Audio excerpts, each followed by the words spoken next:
Yeah we should catch up. ಏ ಪವನ, ಹಾ ಅಮ್ಮ, ಎಷ್ಟೊತ್ತು ಅಂತ ಹಿಂಗೆ ಕೂತ್ಕೊಂಡು ಫ್ರೆಂಡ್ಗಳ ಜೊತೆ ಮಾತಾಡ್ಕೊಂಡಿರ್ತೀಯ? ಅವ್ರಿಗೆಲ್ಲ ಮದುವೆ ಆಗಿದೆ, ಅವ್ರಿಗೂ ಫೋನ್ ಮಾಡಿ ಡಿಸ್ಟರ್ಬ್ ಮಾಡ್ತೀಯಲ್ಲೋ. ಬೇಗ ಒಂದು ಮದುವೆ ಆಗಿ ಒಂದು ಮಗುನ ಹಿಡ್ಕೊಂಡು ಎಲ್ರ ತರ ನೀನು ಇರೋ. I not interested in marriage ಅಮ್ಮ. ಏ ಪವನ, ಆ ವಿಜಯನಗರ ವಿಶ್ಕಂಠು ಅವ್ರ ಮಗಳು ವಿಜಯ ಇದ್ದಾಳದು, ಏನ್ ಕಲರ್ ಇದ್ದಾಳು ಅವಳು. ಕಲರ? ಎಷ್ಟು ಕಲರ್ ಇದ್ದಾಳು ಗೊತ್ತಾ? ಒಳ್ಳೆ ಕಲರ್ ಇದ್ದಾಳು ಅವಳು. ಅವ್ರ ತಂದೆ ಕಡೆ ಅಷ್ಟೊಂದು ಕಲರ್ ಇಲ್ಲಪ್ಪ, ಬಟ್ ಅವ್ರ ತಾಯಿ ಕಲರೇ ಮಗಳಿಗೆ ಬಂದಿದೆ. ಕಲರ್? ನೀವು ತಾಯಿ ಕಲರ್ ನೋಡ್ದಲ್ಲ ಫಂಕ್ಷನ್ ಅಲ್ಲಿ, ಮೊನ್ನೆ ಫಂಕ್ಷನ್ ಅಲ್ಲಿ ಅವ್ರು ಬಂದಿದ್ರಲ್ಲ, ಅವ್ರ ತಾಯಿ ಕಲರ್ ನೋಡಿದ್ಯಾ ತಾನೆ ನೀನು? ಅವ್ರ ಮಗಳು ಅದೇ ಕಲರ್ ಇರೋದು. Which colour? ಏ ಅವ್ರ ಮನೇಲಿರೋರೆಲ್ಲ ಒಳ್ಳೆ ಕಲರ್ ಅಪ್ಪ. ಕಲರ್ ಇರೋ ಹುಡುಗಿರೇ ಸಿಗಲ್ಲ ಇವಾಗೆಲ್ಲ. ಲಾಸ್ಟ್ ವೀಕ್ ಒಂದು ಹುಡುಗಿನ ನೋಡಿದ್ವಿ, ಅವಳೇನು ನನ್ನ ಕಲರ್ ಇದ್ಲು. ಯಾವ ಕಲರ್ ಅಮ್ಮ?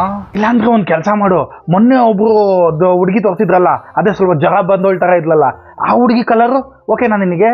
ಅವ್ರ ತಾಯಿಯೂ ಅಷ್ಟೊಂದು ಕಲರ್ ಇಲ್ಲ, ಅವ್ರ ತಂದೆನೂ ಅಷ್ಟು ಕಲರ್ ಇಲ್ಲ, ಬಟ್ ಮಗಳು ಮಾತ್ರ ಒಳ್ಳೆ ಕಲರ್ ಇದ್ದಾಳೆ. ಅದು ಹೆಂಗೆ ಅಂತ ಗೊತ್ತಿಲ್ಲ. ಅಂದ್ರೆ ಅವ್ರ ವಂಶದಲ್ಲಿ ಯಾರೋ ಒಳ್ಳೆ ಕಲರ್ ಇದ್ದಿದ್ದು, ಈ ಮಗು ಅದೇ ತರ ಕಲರ್ ಬಂದಿದೆ. ಇವಳು ಒಳ್ಳೆ ಕಲರ್ ಇದ್ದಾಳೆ.